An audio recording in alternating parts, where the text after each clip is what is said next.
Okay, y'all, we figured it out. Facebook does not allow you to add people to your live anymore. So we're going to go FaceTime on the iPad, live on Facebook so everybody can see. But still comment your questions below so that I can ask him any questions that y'all want to know. Give me 1 second. We're going to get this thing right.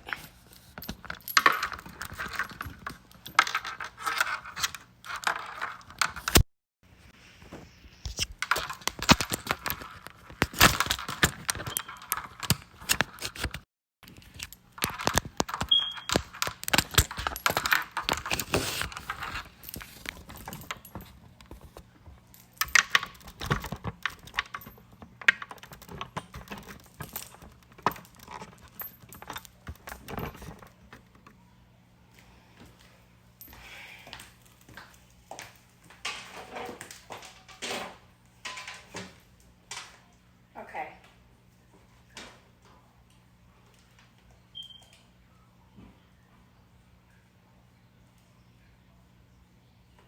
So now I'm getting ready to call Jarell back. We're going to get it right. Give me a second.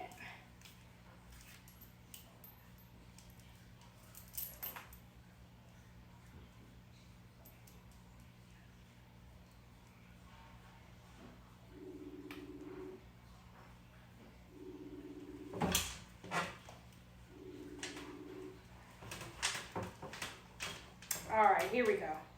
Now we cooking with gas.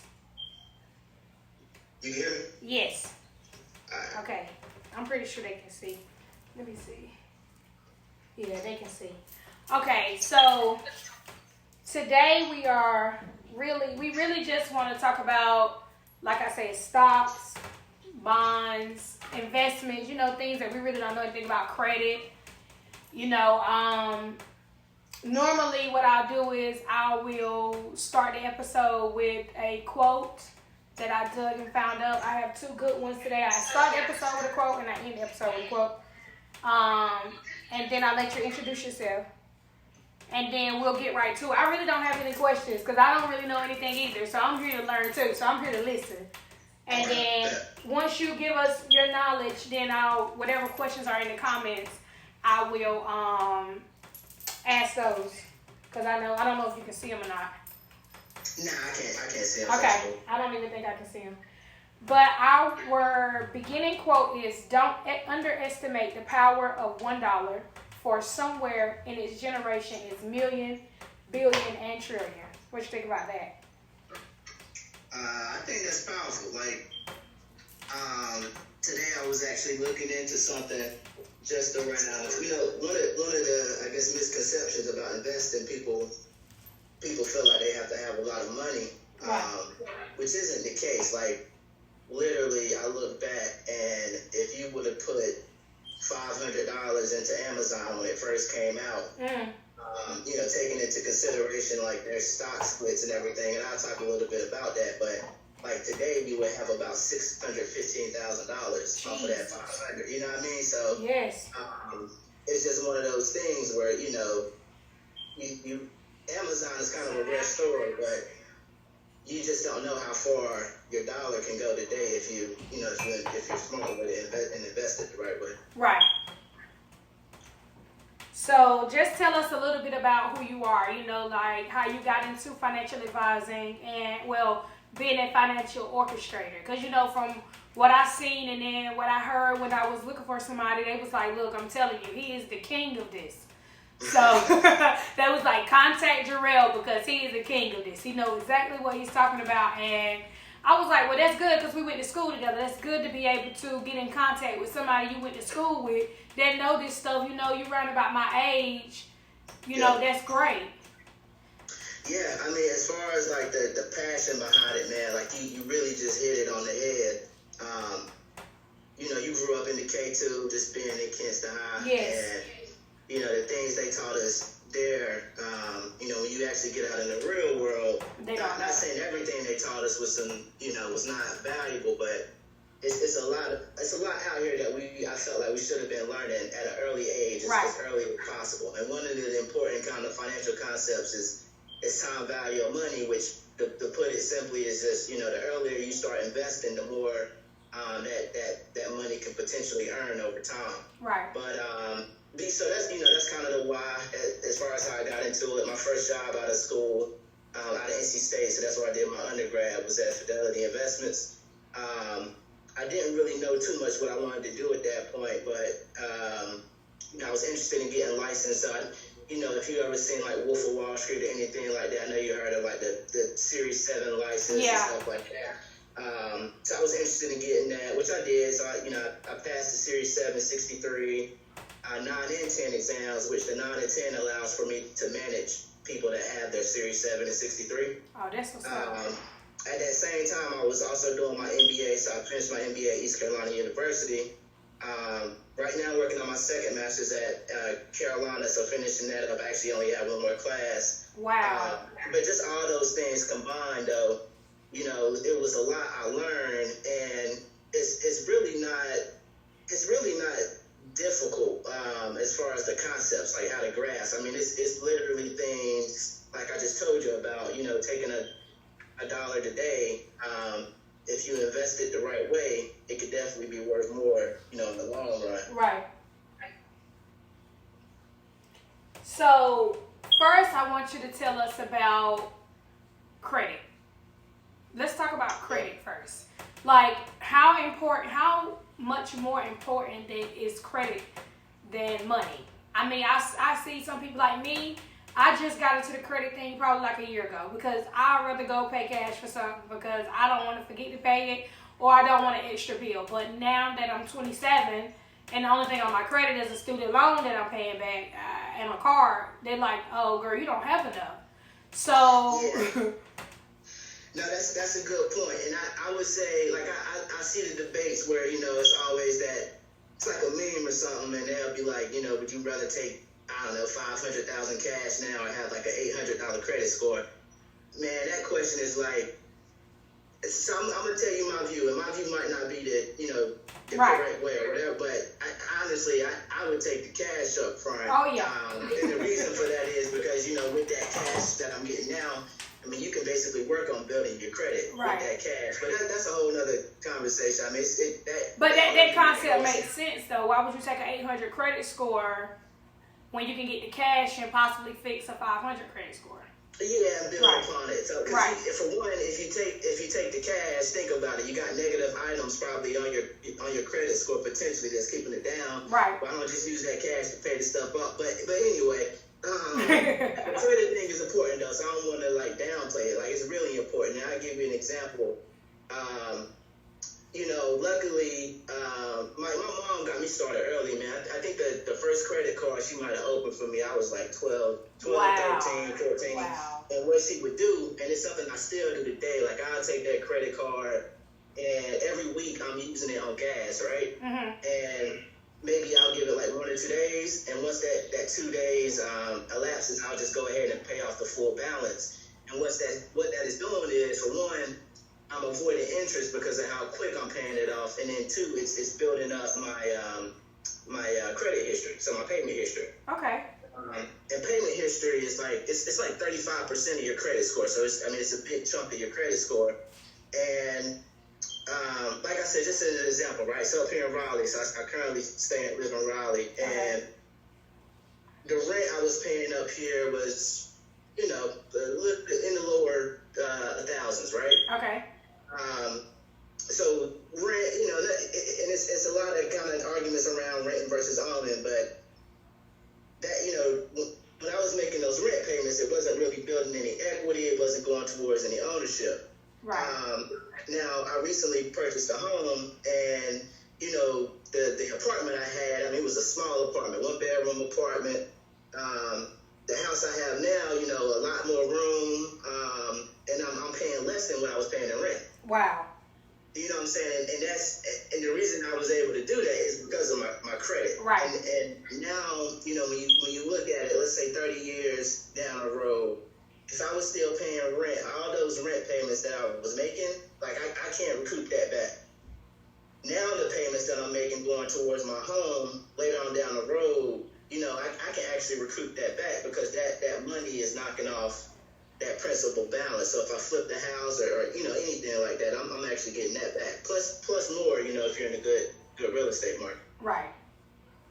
That makes a lot of sense. That's another thing, but I also think that buying a house is something you have to be ready for. Oh yeah. You can't just wake up and say, "Oh, I'm gonna buy a house," because if you go buy a house and you take all you have and buy a house and then the pipes burst, and then what? Exactly. That's what I said. It's, that whole argument, renting versus owning. Renting side has some benefits compared to owning, and vice versa. Right. It's like when the first repair that I got in the house, I was like, dang man, so. I just got here. You already broke. That could go either way. Yeah. I mean, and then you have some people paying rent that's fixing other people's houses. Because I've been in predicaments where I've had to withhold rent to get things that I need fixed. And I'm like, if you don't want me to buy it, you better do something with it because you ain't get my money if it ain't right. Yeah. So, so it's just like it's whatever you can do at that time. Now, real estate is something that I am, getting my credit straight for. I want to be able to flip houses and buy my own, maybe possibly build my own, depending on how my wealth looking in a few years, So. And this is the thing, too, the way it's set up, man, like, from a tax perspective, right? Like the middle class, we get taxed heavily. So yeah, you have things such as like capital gains. So capital gains is basically the gains you get from investing in a stock, for example, like Amazon. So that $615,000 example I gave you in the beginning, where you put $500 into it. If somebody was to make that type of flip, I mean, that entire profit, that entire gain could potentially only be taxed at like 15%. Right. Same thing with real estate. They got stuff in the tax code with real estate where if you flip a house, up to like $250,000 of it could be excluded from income completely. So you don't pay any taxes on that gains. And when you think about it, man, you know what's up as far as who's out here doing those type of transactions. Yeah. So that. That's just one of those type things, too, that I try to get people to realize, like, it just got to kind of read between the lines and just try to prepare and do what makes sense. Right. Especially for the kids coming up, man, with the stuff we learning now, the earlier the better. Like, we have to start talking to these kids about this type of stuff at the age of 12. You know what I'm saying? Yeah, that's a good age, yeah. Right before you become a teenager, because once you're 12, you're 18, it just go that fast. Exactly. And a lot of us made small mistakes on our credit and we're 18 and we didn't really understand, we didn't really know any better. We didn't really get the knowledge that we need to be able to get ourselves back together from messing up our credit at 18. So we still out here learning. Yes, that's... Yeah, you'd say, let's say you got somebody making $75,000, right, a year, and like just ignore taxes and everything. Let's say they making 75, and their expenses for the year come out to like 35,000, right? Mm-hmm. Now let's say you got another person, they bringing in $500,000 a year, right? Mm-hmm. But their expenses for the entire year, again, ignoring taxes, is like $499,000. Right. The way social media and all that stuff, will portray it is that person bringing in the $500,000 is the person that's better off. No. But you read between the lines, it's really the person that's they really get that. So it's like you can't just, when you're thinking about your finances, man, and this is just, kind of where our culture messed up sometimes. We only pay attention to the I call it the sexy side of it, which is the revenue, the money coming in. Mm-hmm. But you got to watch that other side too, the expenses, because if you ignore that side, then, the goal is to make profit, man. Like, revenue is good. You want to make sure you're making a profit on it. Right. I had to learn that lesson. I learned that lesson in between the end of last year and the beginning of this year. The revenue don't matter if the profit don't match. It doesn't matter. It doesn't matter at all. And I had to learn it the hard way, but I learned it and I know it now. I'll never forget it. Never. But now you can take that and teach somebody, what I'm saying? That's what it's about. Yep, that's why we're here today. So as far as savings, right, we all don't make enough to be able to save. Some of us are really working paycheck to paycheck. How do you save working paycheck to paycheck? So that's a good question, man. Like, I mean, I was working paycheck to paycheck. Like, I mean, the way I got out of it though is I had to realize, and kind of like I was just telling you, was focused more on that expense side. Right. If you start, so the way I save, right? The way I first started out is I told myself, all right, boom, I want to at least, and I'm talking about this is when I'm working at Hardee's, yo, in college. Like, I ain't making, you know what I'm saying? I'm not making that. I'm working at Hardee's in college. So I'm like, boom, I want to at least save, $200. I want to pay myself literally $200 every month. Mm-hmm. And by having that mindset, what happened is I always made sure I got my $200 first. And then I just had to be, be creative in figuring out how I was going to make everything else work. So, okay. It started, I started to really hone on some of the expenses. Like, do I actually need this? You know what I'm saying? And then I started cutting from there. So I think if you start kind of with that in mind first, and I know, I get it, man. Everybody can't, it's a lot of stuff that be going on in the world, but if you start with that mindset of paying yourself first and then trying to come up with a strategy on how to make everything else work, I think that's key. Right. Okay. That makes sense. So really, whether you're saving $10 or $200, as long as you're saving something, eventually it'll add up. Yeah, pay yourself first, man. Yeah. And I can't tell anybody what's the right amount. Like everybody has their own unique situation, right? Like right. I got my own unique situation. I know what future plans I have. So based on those future plans, you know what I'm saying, it's kind of how I come up with, all right, boom, this is how much I need to have saved up in the month. And not even really looking at it like saved up in the month, man. Like the way I approach my finances is I'll literally think about it a year out. Like, boom, how much do I want to have saved at the end of this year? Based on how much I want to have saved at the end of this year, I come up with a plan, a monthly plan. And you know what I'm saying? I think of things such as, bonuses, taxes, stuff like that. Taking all that into consideration on how much I need to save monthly. Okay. That makes a lot of sense. So when you do your savings, do you have like regular savings? Because I'm learning now that we need disaster savings. Do you have one big savings account or do you have multiple? Man, I have like 3-4 accounts. Okay. And honestly, that might be extreme, man. No, I don't think there's anything extreme about saving. Yeah, and it's a couple of reasons why I do. Like one account, which is my brokerage account. So that's where a brokerage account is where you can actually trade stocks. It's really similar to like setting up a checking account, but it's like literally you can trade stocks in that type of account, right? Mm-hmm.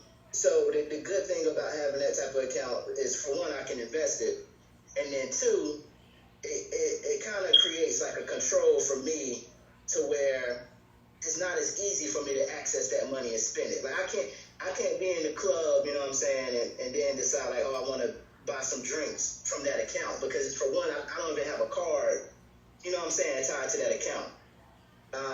So it just makes it that much like harder for me to spend that money, right. so to speak.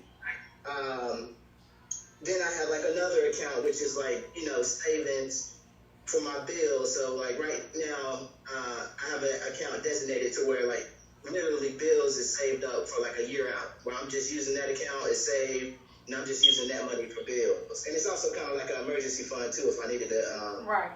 Go and pull something. Okay. And then, other accounts for like groceries and stuff like that, and which is really the other two accounts is for, but like I said, really, I say at least having 2 accounts is good, man. One, if you can have it to where you don't even have like a credit card tied to it. Mm-hmm.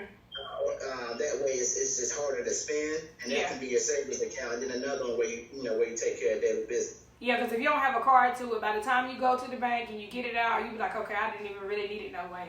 Exactly, yeah, you think about you get in the car, you like, oh, okay, all right, I can wait. I don't need it. Exactly. And I know for me, one thing, and again, to go back to how I was telling you, like how I really started to focus on how I'm spending my money. Like, you know what I'm saying? I think about, I was in college at the time, so most of my money in college was being spent at night, at a club or something like right. that. So the banks ain't open at night. So that was another thing that really helped me save money in that account. Basically cutting yourself off. Yeah. Exactly. Yeah. Okay, so how do we go about buying stocks? Because sometimes it's confusing. It's confusing. Yeah, and it's it's not as hard as it seems. I know. This terminology that's out there is what kind of throws it off. That's what it is. Those words that you get on Google, and they got 20 definitions, and you don't know which one is the right definition. So you know. Yeah. It's simple. Like, it's literally opening up an account. So like I was telling you before, you know, a brokerage account is one type of account where you can invest in stock. So let's say, Brittany, you were getting ready, you was ready to invest, you had some money saved up. What you would do is you can go to your bank, an investment company like I work for, Fidelity, Vanguard, you got all these different investment companies out there. You would ask them to open up a brokerage account. Mm-hmm. Once that brokerage account is open, you can link like your checking or savings account to the brokerage account, and then you would transfer money from your checking account to that brokerage account. Okay. So once that happens, you basically have it's basically cash sitting in the brokerage account, and you can literally, if let's say you didn't even want to invest that money, you can just leave it sitting in cash, and it'll be just like a like a regular checking account almost. Right. But once that money hits that brokerage account, that's when you can start placing trades. So let's say I wanted to go buy 200 shares of Carnival, right? Mm. So I got the money sitting in cash in my brokerage account. I would just go in, place a buy order, put in 200 shares of Carnival. I'll place a trade, and what will happen is the money that is sitting in cash would just basically be reallocated to go buy those Carnival shares, and then I would be able to see those Carnival shares sitting in my account. So, how do we know? I know I've read somewhere where they say you should buy stocks and things that you use or places that you shop. For instance, like Amazon or Walmart or if Hibbets or whoever, places that you go to frequently. That's where you should have stocks at. How true is that? Man, I don't think that's a bad idea, but this is my thing, right? Like, I invest into a lot of biotech stocks, and I don't know nothing about biotech. Like, I just don't. But right. I read a lot about it. So I've kind of taught myself some basic terminology and stuff about the industry. But as far as like really, I don't have any experience in biotech. Right. So it really, it just depends on what you research, what you read into. You don't necessarily have. It doesn't necessarily have to be something that you're directly exposed to every day. Right. But it should be something where you have at least, a good knowledge about the industry and how it works. Okay. So is there such thing as buying the wrong stocks? So how do we know if they're wrong? Yeah, so you can look, and the information, there's so much information at our fingertips nowadays. Like, that's another thing too. Like, I just try to tell people, take advantage. Because literally right now, if there was a company that I wanted to look into their financials, because whenever you have publicly traded stock like Apple, Amazon, they have to provide, like it's required by law that they provide their financial statements. In these financial statements, they're going to basically be showing you their historical profitability, so you'll be able to see the company's profitable. You'll be able to see how much assets they have on their balance sheet, so things like cash, property, plant, equipment. And then you'll also be able to see how much debt they have on their balance sheet. Okay. So one thing I always look for, just to give you an example, and I have some classes coming up on this too, where I'm going to go a little bit further, but I always look at what's called a current ratio of a company. And what that means is, and it's simple, like, you know what I'm saying, it's one of those terms that'll throw you off, like, what the hell is the current ratio? Yeah. It's so simple, like, literally, I'm looking at the balance sheet, and I'm looking at two things. One is there's a line item where they say current assets, you know what I'm saying, and then there's another line item a little bit further down below where they say current liabilities. Mm-hmm. You want your current assets to be more than your current liabilities. Because what that basically is saying is that the company has enough assets built up or enough cash in place to meet their day-to-day bills. Okay. So, certain things I look into like that just to make sure the company is good. And then again, it's just, there's so much information out there. Just, Yahoo Finance, Google, right. I just do a lot of reading up on companies. Okay. So, basically, like I have Robinhood. And right now, I only have shares in I have stocks in like Sprint, and I got some in Snap. Because I know those companies are, like, they're pretty proficient. So when I get ready to go back up there, because I want to go get some more, of course, now is the perfect time to get some more. I wanted to, now I know what to do, like, as far as what the research, because it's so many places up there, you like, where do I start? And I was looking in biotech, because I seen you post something about biotech, but Lord knows, I don't know nothing about biotech either. So really, you say Yahoo Finance, for maybe people that didn't hear it, and what else? So Yahoo Finance and Google is like really the main things I use. And with Google, man, I just caution anybody using Google. It'll take you in so many different directions. Like if you read about something, one thing I'll do is I might confirm it on like 2 or 3 other sites before I run with it. Okay. And the reason, like, I talk so much about biotech, and like I said, man, it's something I don't have any experience in biotech. I just read a lot.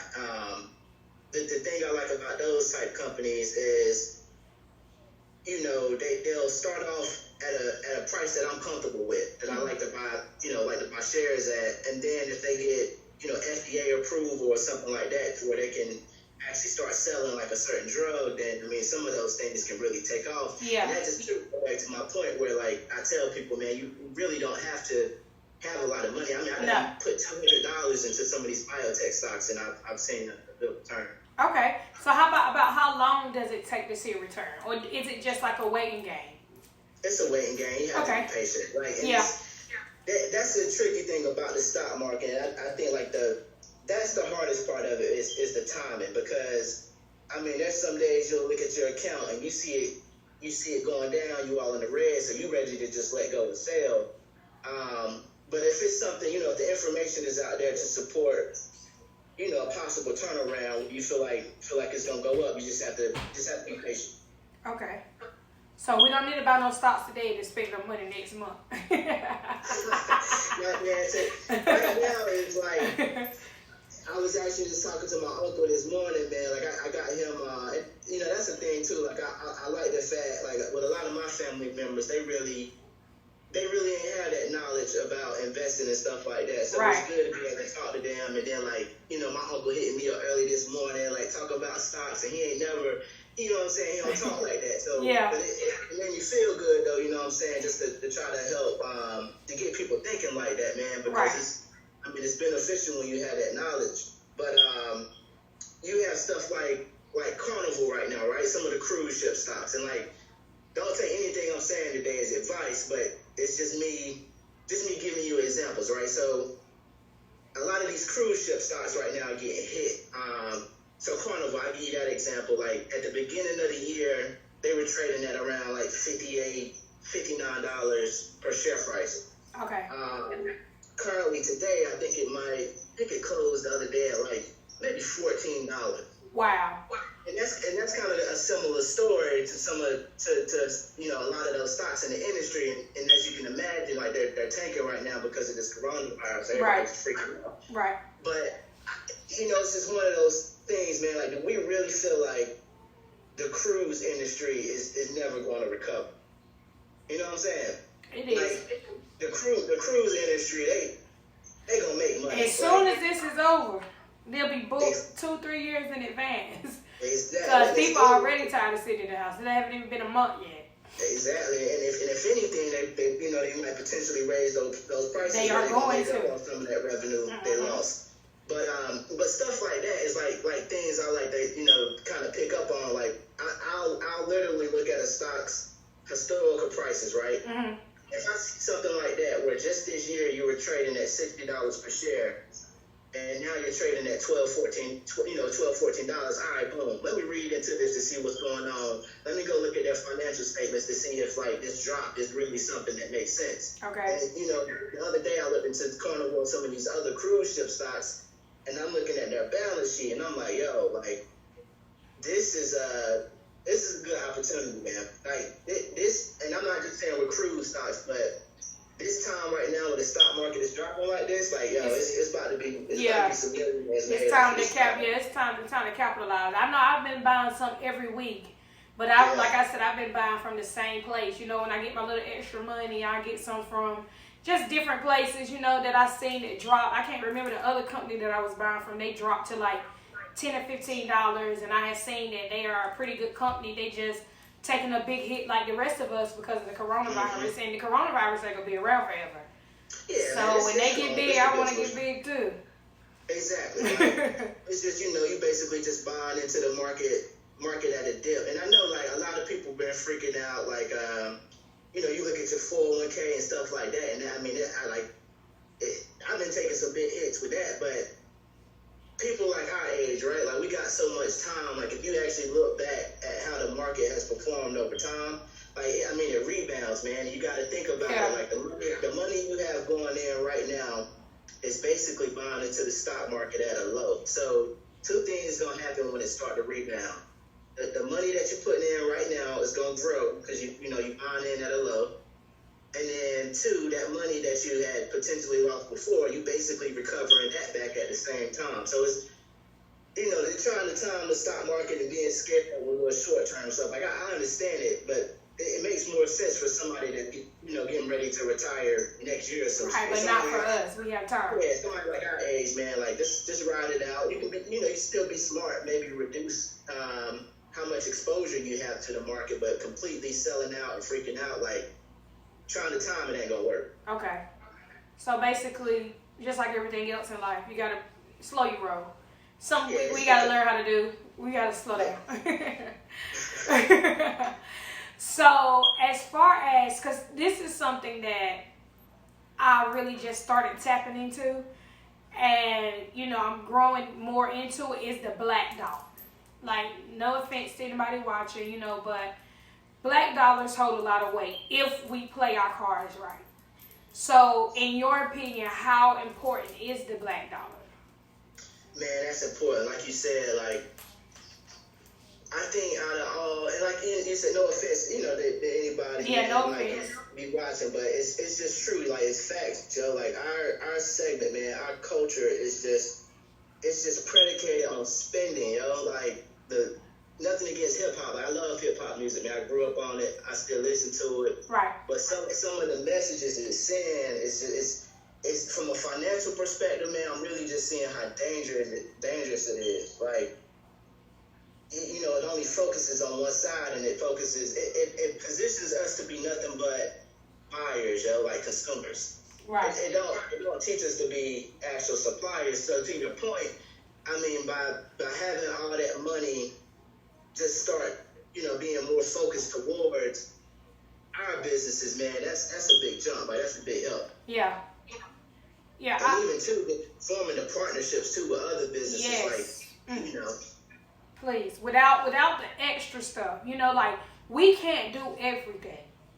So right. If you can get with a person that can do this, like for instance, I'm trying to build a team, and I want a team of everybody. I don't want just, and don't get me wrong, if I can keep it all black, baby, it's gonna be all black, because we don't get the recognition we deserve, and we are, in my opinion, the greatest people, because we have the ability to do a lot of things, but we let a lot of stupid stuff get in the way of the things that we were born to do. Yep. So I do my best to keep as much black as I can. When I can't, I don't, but whatever. But if we can build a team, let's say you can write this and I can draw that and she can sew this, then we can be a team, man. That's it. But you know what the problem is with us, though, man? I hate to say it, but, like, I mean, it's the truth, man. It is what it is. With us, when it comes to that team mentality, and I honestly feel like this go back. I feel like this is embedded into us since, like, slavery. You know how you got the whole light skin, black thing, Negro. You know what I'm saying? Like, go back to that. But when you have a team, what usually happens with teams, like our teams, is that somebody get jealous, right? Mm-hmm. You know what I'm saying? They get jealous of somebody else making more. But what they don't realize is, like, you're doing better in that team than you would be doing individually. Just because somebody on the team might be doing better than you, but together y'all situation is better than what it would be individually. Like, you know what I'm saying? Like, what you tripping for? They can't help it. Yeah. I mean, I feel you. I've been working on this team thing. Like, it's coming together now. Like, I have two steady people with my B-Teach Productions. I got Shima and I have Sharice. And eventually I want to expand it and add more. You know, like I'll be able to afford for you to be my financial advisor soon. You know, give me a little while. You know. But, you know, it's just important to have. I'm one of them people. If I can go to you for the same thing every time, that's what I want it to be. I like consistency. You know, like, so that's where I come in with the black dollars. I want us to be more consistent so that we can keep that money. Every day is not going to be a good day, but you have to have your good days just like you have your bad days. Let them all be productive, you know. Nah, I feel you, not like, but you trying to build a team, man, that's so important. Like, just having that mindset, I feel like it's powerful. Just because, especially with black men, I feel like we're the ones that struggle the most with that. Like, I just remember, man, me used to, you know, hitting up the club and all that stuff, and you walk in, and it's literally people in the clubs, like, they main purpose of being there is, like, to start some shit. Like, you know what I'm saying? They came to fight. Yeah, like, bro, like, and we need to know if we network and came together, like you said, like, you can't do it by yourself, no. Bro. Like, even me, like, to everything I'm trying to do, like, I have a wonderful team behind me and people I learn from. Like, all this knowledge ain't just me doing my own research, it's me talking to people. Right. And you know what I'm saying? If we would just use that, you leverage everybody's skills, like the power we could have, man, it's crazy. It is, because I'm telling you, we real life superheroes out here, but if you don't notice it, I can't make you see it. I've tried to connect with so many people, and it is what it is. But if I can keep my dollars black, because it is important for us, because the thing we don't understand is our ancestors are owed money and time, and not us. We can't. Yeah. We're not owed that. We didn't grow up that way. We didn't get beat. We still deal with racism, Lord knows, every day. But the thing about it is, right now we have the power to take everything back that they couldn't get. Yeah. But you can't. Yeah, and that's real. You know, I always hate, like, when they try to make that argument, and when I say they, like, it's whoever, that can be black, white, like, whatever. Anybody. Like, when the whole argument come up that our generation didn't live through slavery and, you know, all that stuff, I'm like, yo, you gotta think about the impact that had, and, you know, we talking finances, like, right. When you think on a financial perspective, like, the time value of money, over time, if you have money, that money could potentially make you more money, you know what I'm saying? It keeps compounding over time. Right. So the fact that our people was working for free, we started off like our ancestors ain't want no money that really compound over time. Right. And that's not everybody's situation. I mean, it's you know, stories about some wealthy black families out there, but for the majority of us. Exactly, man. So that whole argument about, you know, we not living through it, like, man, nah, we not living through it, but we still seeing, we in it. You know, feeling the pressure from it. So you gotta either stand up and do something about it, or don't. Yeah, exactly. It ain't no in between. Yep. That's it. That's the only way. The only way you can make money is if you do something about it. I don't care if it's illegal, legal. I don't care what stand you're taking on it. You have to do something about it. So we gotta quit blaming this person and that person why we don't have this and why we don't have that. If that didn't work out, go do something else.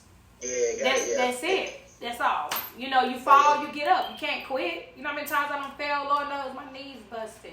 But I'm up and I got my dress and I got my heels on today. You know, like, it's okay. Times get hard. Sometimes times are good, you know. But that's something that we as black people have to understand, that our presence in this world is needed. Because a lot of companies, a lot of everything would not be here without us.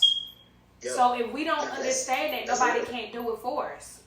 You know, like, for real, we smart. Yeah, that's real though. But that's you know, that's why I definitely support the whole, you know, like I say, nothing against other races or anything like that. I'm far from racist, man. Anybody that know me know that. But I do strongly believe in the black dollar and supporting minority-owned businesses, period. Right. Just because I understand how money can compound over time. And I mean, for us, a lot of us, man, we just didn't have, we didn't, when our people died, it's really not like they, you know, we had stuff passed down from generation to generation. No, we have to start over every time.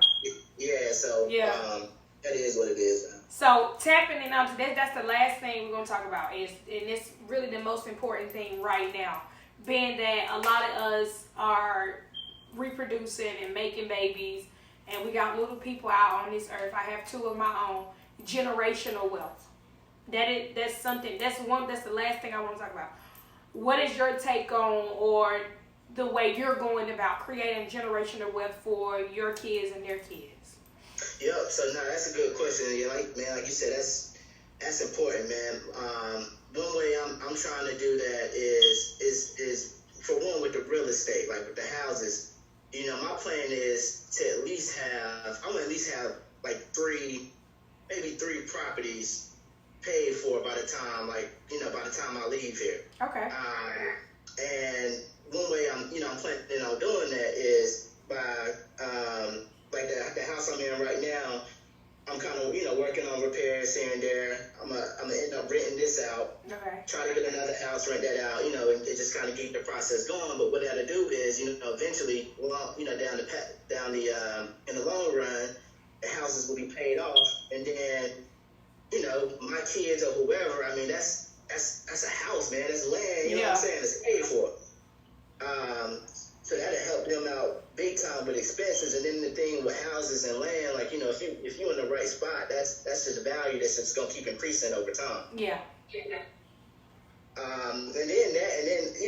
really the knowledge part of it. Like I'm trying to learn as much as I can right now, so I can teach the next person. Like whenever you pursue something, one thing I learned, man, is like if it's something big, something powerful, it can't be about you. Like for you to be into something, it's got to be something to where you feel like it's going to impact other people. And for me, this is just my thing. I love this topic.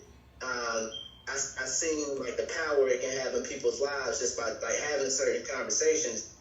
And whenever I have kids, or even to my nephews, nieces, or just family members, or anybody, period, like friends, like whatever, man, just being able to pass along this type of knowledge is powerful, and it's gonna help people over time. Right.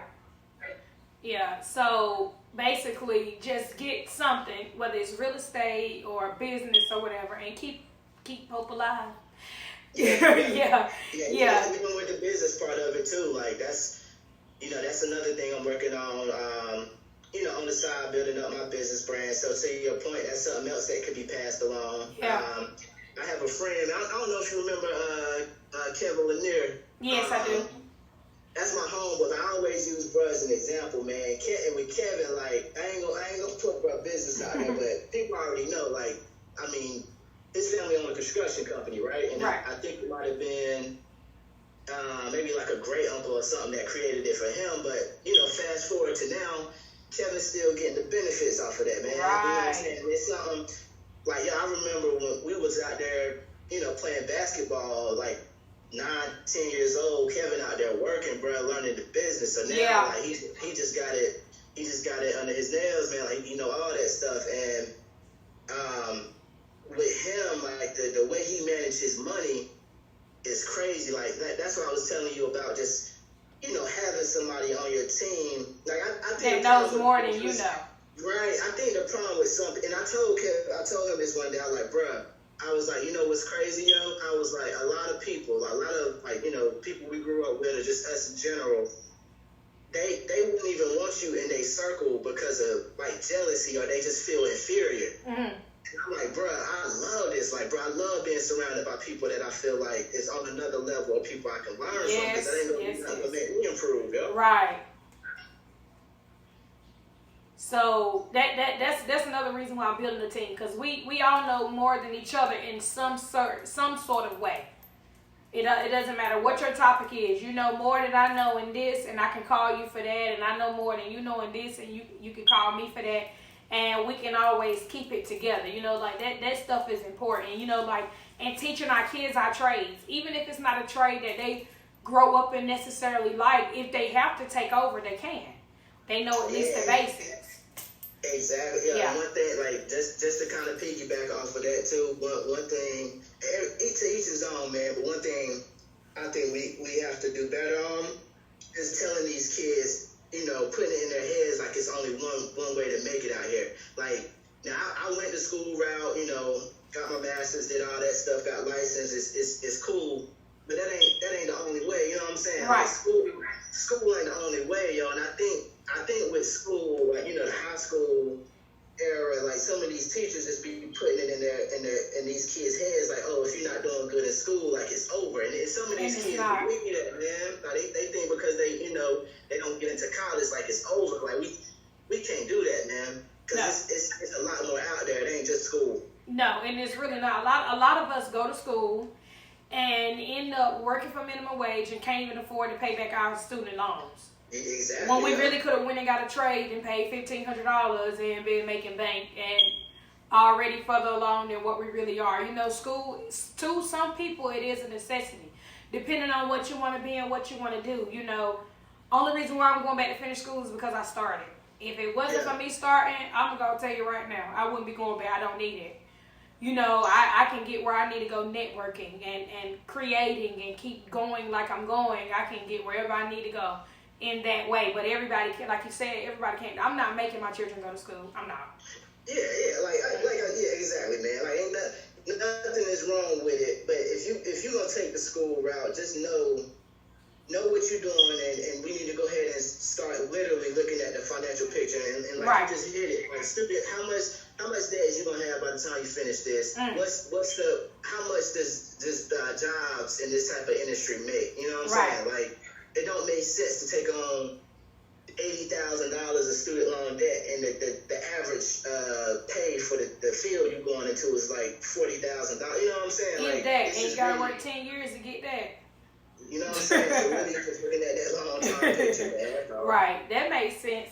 So we're gonna wrap it up with a quote. It says, "Black excellence starts with black discipline," and that is from Kashima Dawson.